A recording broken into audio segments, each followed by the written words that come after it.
Jurickson Profar received an 80-game PED suspension.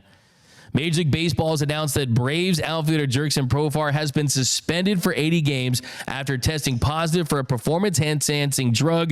This was first reported by Mike Rodriguez. And Mike Rodriguez first delayed that Profar was going to get suspension due to a positive test.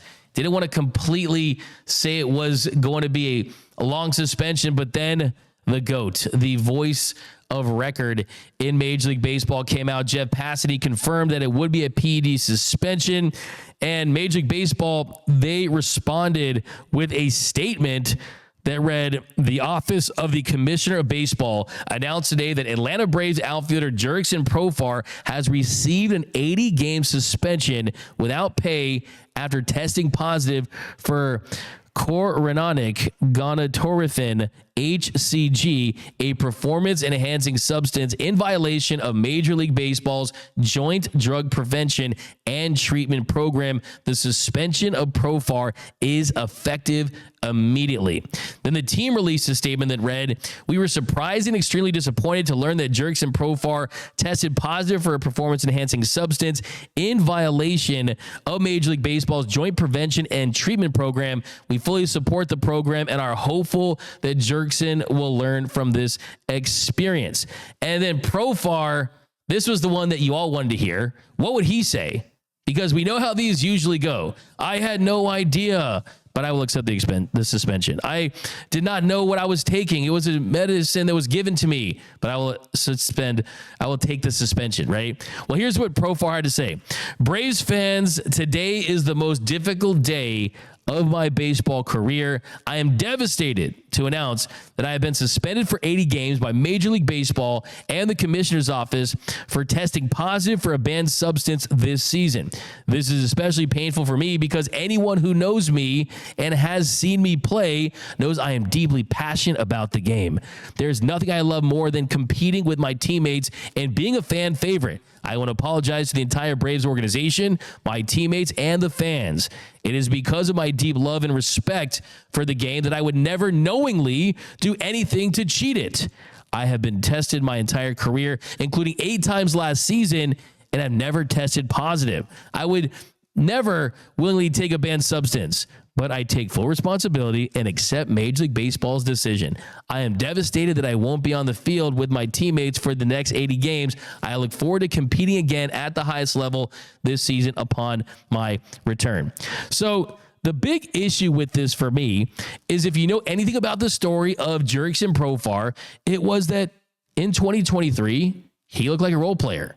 He looked like all he was an agitator, someone that got under the skin of the opposing team. I've called him baseball's Patrick Beverly. That's all he was good for. He hit 238, had a 92 weighted runs created plus, so he was 8% below league average, wasn't even an average hitter in 2023. His stock had fallen so far that he signed a $1 million deal with the Padres heading into 2024. That's slightly above the $740,000 league minimum. And last year, he was one of the surprise all-stars. He was the surprise all-star in the sport. He hit 280, had a 139 weighted runs created plus, so he went from 8% below league average to 39% above league average. His exit velocity skyrocketed. His hard hit rate went from 31.8% to 44.4%. And everyone wondered why. How is this happening?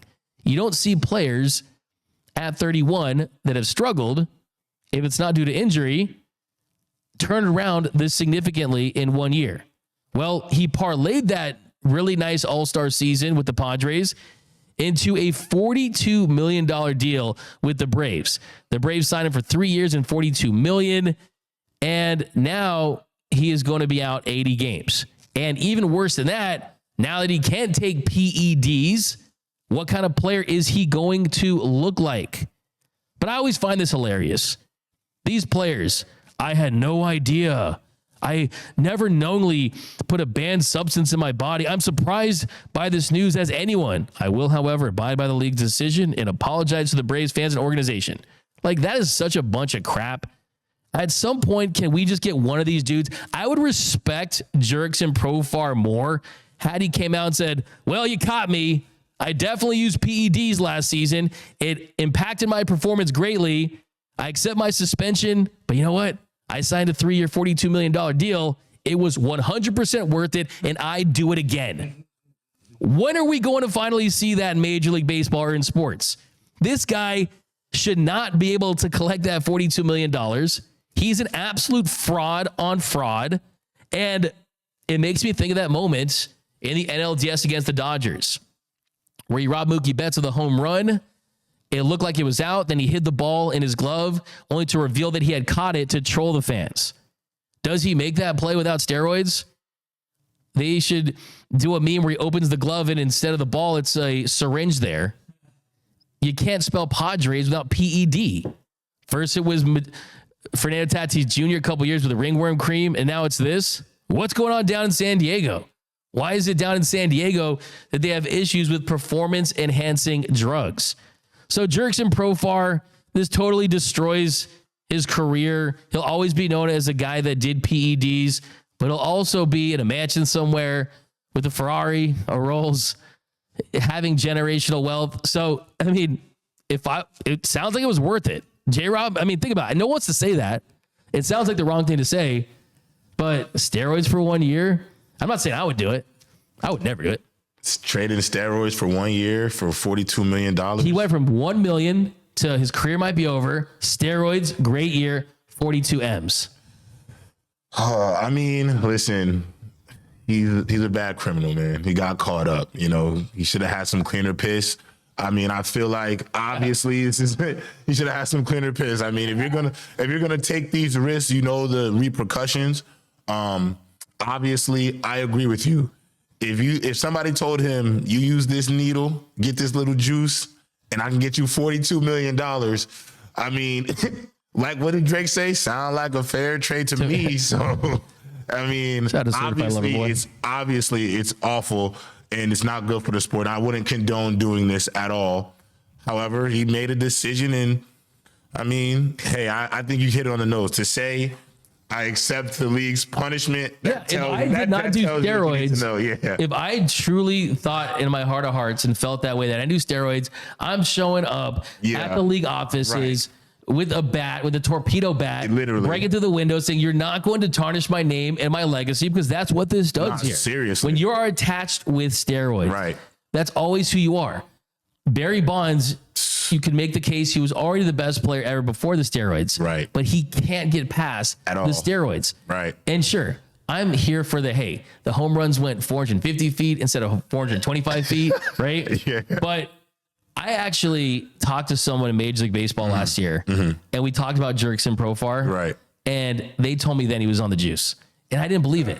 I did not believe it. I was like, really? We doing juice in 2024 and 2025? It doesn't look like he's that big of a dude. So and let me maybe baseball is more of a steroid problem than they realize. But do you think in today's, because obviously you've had a long history of covering this game, do you think in today's game, players, because of the access to all these, I mean, the medical, the nutrition, the training, do you think it's even necessary at this point in Major League Baseball, 2025 baseball, to even have to be considering steroids? I think that this is a clear example of how it takes you from a bad player to an average player. In this case, it took it from a bad player to an all-star. Right. That's a huge leap. It'd be one thing if it was going from bad to average. They'd be like, okay, it's negligible. I do some extra reps, do some more batting practice, and I work with my hitting coaches, watch more analytics, and watch more tape. Maybe I get there. But this is if I'm the steroid dealer, I'm like, hey, here's Jurickson Profar, bro. You want to be Jurickson? You want $42 million? Like, I'm using this as an example, right? If I'm pushing this stuff. Yeah. So like, that's kind of where I would be on that. But on the same token, it's like these guys have a very limited amount of time to make their money, right? That you got 5-10 year window at most, really. I mean, you talk about these big contracts, like those are 10 dudes. Like those are seriously like 10 to 12 dudes that sign these monster deals. The rest of them are fighting for every dollar they can get throughout their career. And I do think that this hurts the Padres too. I think that this makes the Padres look like a dirty organization, right? It looks like an organization that's had multiple players that have dealt with performance enhancing drugs. So yeah, I mean, I talked to someone at Dodger Stadium that covered the Bonds steroid era. And they told me, look, Barry Bonds was the best hair they've ever seen before the steroids. But when he took the steroids, man, it was like you go from Mario with like just the mushroom to the permanent star. You're right. It's just running through it, blinking, invincible, and jump as high as you want. It's because it is a stimulant on your mind. Yeah. So you can kind of react better. But I mean, hey, imagine they're all be on it. That'd be kind of lit. Like, let's be honest. No, obviously I don't mean that. But yeah, Profar, just an absolute fraud. Yeah. He should give that money back.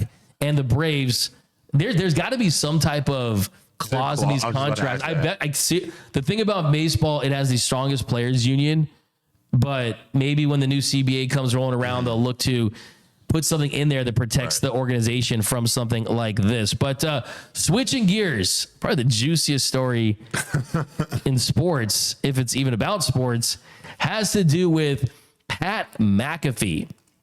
Now,